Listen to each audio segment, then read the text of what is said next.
So if you ever watch poker on TV, you hear them talk about position a lot, and position being super important. And I think one of the easiest ways to explain the importance of position is to use actually a blackjack analogy, right? So many of you, I imagine, have played 21 blackjack. And when you do go to Las Vegas and play, you know, there's situations sometimes that come up where you've got 14, right?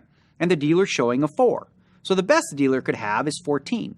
The problem is you have to go first, right? So you go first and you're going to hit on the 14 some of the time and bust. So the dealer doesn't even have to draw a card, automatically wins. Now, using that analogy in terms of how it works with poker is when you're the button and you get to go last and your opponent goes first on every street, you gain so much more information, right?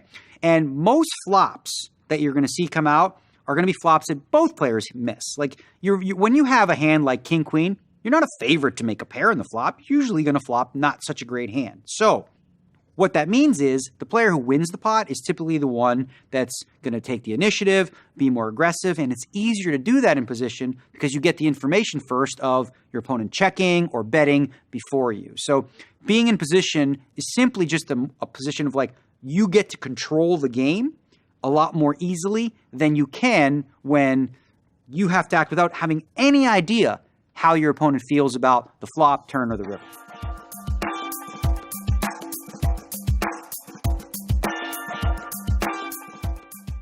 There's two positions you can be in a pot. You're either in position or you're out of position. When you're in position, that means you get to go last. When you're out of position, you know, you don't know what's going to happen behind you. You might get raised, you know, you might get bluffed. A whole bunch of bad things could happen. So think of it like, imagine it was boxing, right?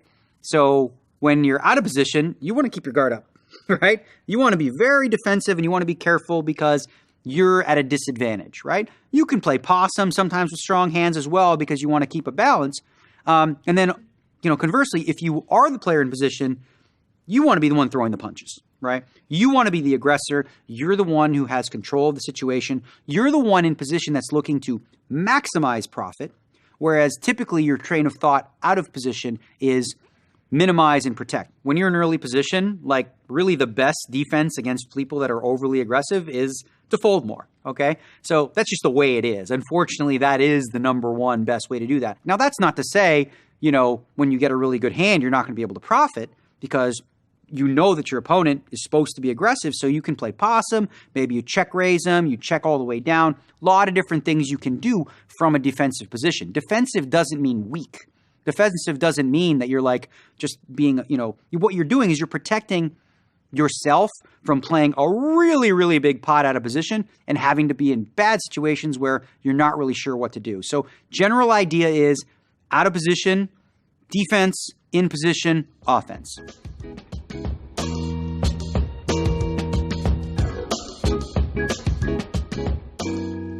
So the position you are at the table is going to heavily affect which hands are worth playing. So the question is Jack 10 a good hand to play? I get these questions like, is Jack 10 a good hand to play? And I say, of course, it depends, right? Depends on position, depends on many variables. Now, if you're in first position under the gun at a 9-headed table and you have Jack 10 offsuit with 8 more players left to act, I would say it's probably not good enough.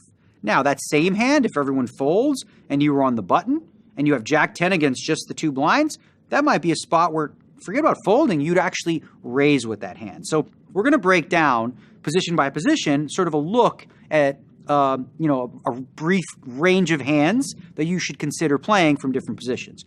Obviously, the earlier the position, the tighter the range is going to be.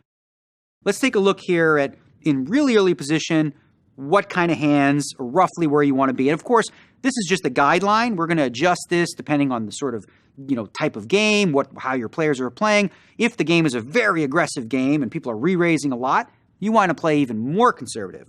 If it's more of a passive game where people are happy to just call and limp, you can get away with doing that as well from early position a little bit more often.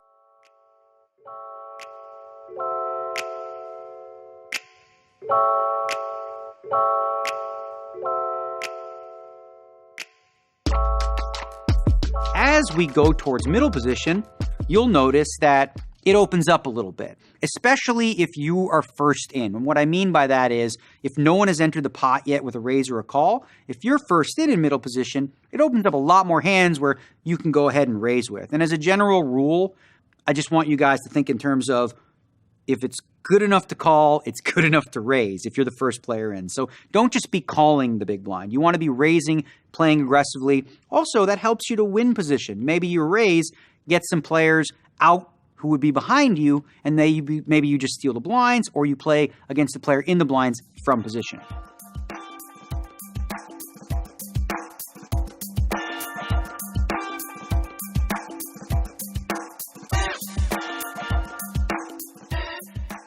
Now, the fun part of poker is when you can be in the office or in late position on the button. This is where you're going to make your biggest profit. Okay, you're going to make most of your money playing from the button, next to the button, and in those positions.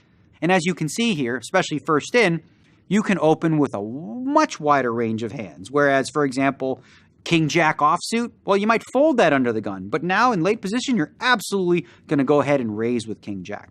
So that's where you want to be the most aggressive, be the loosest, because again, being in last position gives you added information.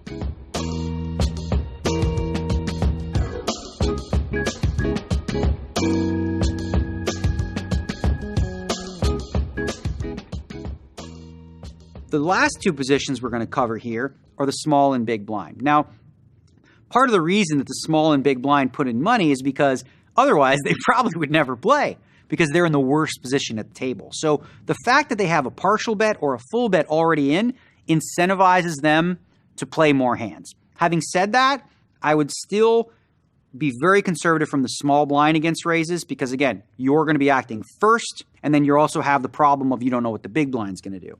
In the big blind, against one player, depending on the raise size, if it's a smallish size of 2.5 times the blind or less, you should be defending your big blind with a pretty wide range of hands because you've already got a portion of the bet in, so your pot odds are going to be pretty good. So, for example, if someone raises the minimum, the blinds are 50 and 100, and someone makes it 200. Well, it's 100 to call, right? And there's already your 100 out there, his 200 and the 50, so 350. So for that $100 call, you're getting 3.5 to 1. Of course, poker doesn't work just like that because there's going to be a flop, there's going to be a turn, and there's going to be betting, there's going to be a river. But in that situation, you're getting a pretty good price to see the next 3 cards. So you're going to want to be a little bit more liberal from the big blind, sometimes re-raising, but a lot of the time calling. Small blind, again, for other reasons, because you have the big blind behind you, you've only got half the bet in, you want to be much more conservative. So we have some general guidelines here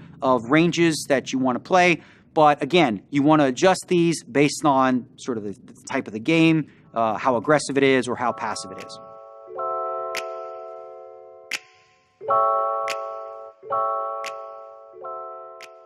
When I sit down at a tournament table, before I sit down, I have a general idea of how I want to play, okay? I have a baseline for what hands I want to open with under the gun, how often I want to defend, what hands I'm going to defend with. I have that preset. That's just me playing poker. Now, when I come to that table, that can change and will change based on what's going on. I think it's very important to understand that poker is like a living and breathing game that always is changing based on different dynamics at the table. So what I'll do is I'll start to gauge who are the weak spots at the table that I might want to be more aggressive against. So when is it their big blind? Okay, and notice that weak player's big blind is when I'm in middle position, I'm going to open up a little bit more in that situation versus maybe I'm up against a player who's really aggressive in the big blind. I want to, maybe adjust the range. And it always is ever flowing with new players that come to the table. You're always thinking about adapting and adjusting. So yeah, certainly I come in with a baseline, which is just essentially like,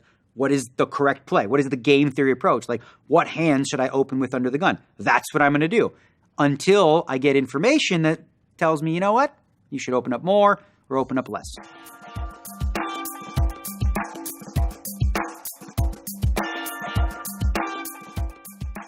Let's take a look at an illustration of how position helps you win pots in real time. So for example, let's say everyone's folded to you and you pick up 8-9 suited on the button, so you go ahead and raise. And the big blind also has 8-9 suited and decides to call. Well, now the flop comes ace, 7, deuce, rainbow, meaning there's no flush draw on the flop. Your opponent checks. Now, this is a good opportunity a lot of the time to go ahead and make a C-bet, a continuation bet.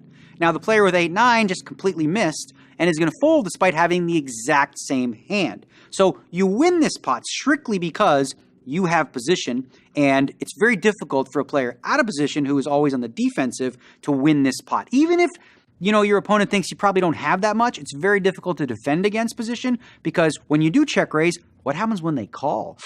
Do you continue? You have to think about this like chess in terms of, well, if I make this step, what's the next step? And out of position, you have fewer tools available to you than you do when you're in position. So this is an example where both players had the exact same hand, but the player most likely to win that hand is always going to be the button.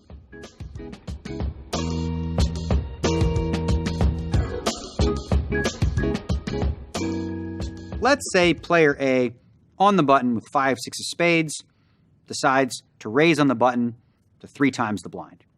The small blind calls with king, queen. The big blind calls with king, jack. So right now, the small blind has the best hand. Obviously, the big blind is in second place, and the button with 5, 6 suited is in last place. Now the flop comes ace, 7, 2, total rainbow. So who is most likely to win this pot? Would it be player A on the button with 5, 6 suited, player B in the small blind who has the best hand with king, queen, or player C in the big blind who has king, jack? Okay, so if you said the king, queen is most likely to win, or the king, jack, you got the wrong answer. So despite having the 2 stronger hands, the 5, 6 suited here is the most likely player to win the pot because simply position. When the button bets, the small blind, when they don't have an ace, they're in tough because they're not only facing a bet, but they also have to deal with the player in the big blind. So there's 2 variables there. King, queen's an easy fold. Now the big blind, they've completely missed as well.